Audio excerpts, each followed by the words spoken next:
এটা আসলে খুবই চ্যালেঞ্জিং। প্রত্যেকটা প্লেয়ার এই ডিপিএলটাই অনেক প্লেয়ার বিপিএল খেলতে পারে না, অনেক প্লেয়ার এনসিএলে চান্স পায় না।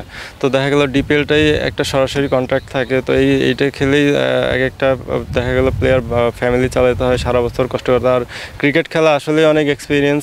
ইন্ডিভিজুয়ালি অনেক সব প্লেয়ারই অনেক কিছুর পিছনে ইনভেস্ট করে থাকে, ফুড থেকে শুরু করে সাপ্লিমেন্ট থেকে শুরু করে ইভেন এখন একটা ক্রিকেট ব্যাট কিনতে গেলেও দেখা যায় যে $700-800 পড়ে যায়। তো সেক্ষেত্রে যদি এই পেমেন্ট ইস্যুটা এইভাবেই কন্টিনিউ থাকে, তো দেখা যাচ্ছে যে প্লেয়াররা এই প্রফেশনাল ক্রিকেটের বাইরে অন্য ধরনের ক্রিকেট খেলতে বাধ্য হবে। আমরা আশাবাদী যে একটা সার্টেন পিরিয়ড পার হচ্ছে। আমরাও সাপোর্ট করতেছি ক্লাবগুলোকে, কারণ যে সব প্লেয়ারই আপনারা দেখবেন সব টিমেই খেলতেছে।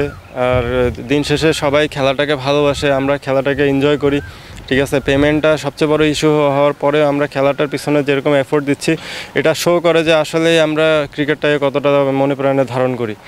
ইভেন এটা যদি পেমেন্টটা স্বাভাবিক হয়ে যায়, তখন দেখা যায় যে এটা আরও আমাদেরকে মোটিভেট করবে, আরও পাম্প আপ করবে। প্লেয়ার তো সকলেই বিসিবির আন্ডারই, তো বিসিবি যদি দায়িত্ব নেয়, কারণ প্লেয়াররা তখন আরও এই পাশে মনোযোগী হবে। সব ক্রিকেটাররাই চাইবে যে বিসিবি এটার সাথে কোঅপারেট করুক, প্লেয়ারদের সাথে কোঅপারেট করুক, ক্লাব কর্মকর্তাদের সাথে কোঅপারেট করুক, একটা ভালো ডিসিশন আমাদের সবার জন্য যেন এটা কাম্য হয়।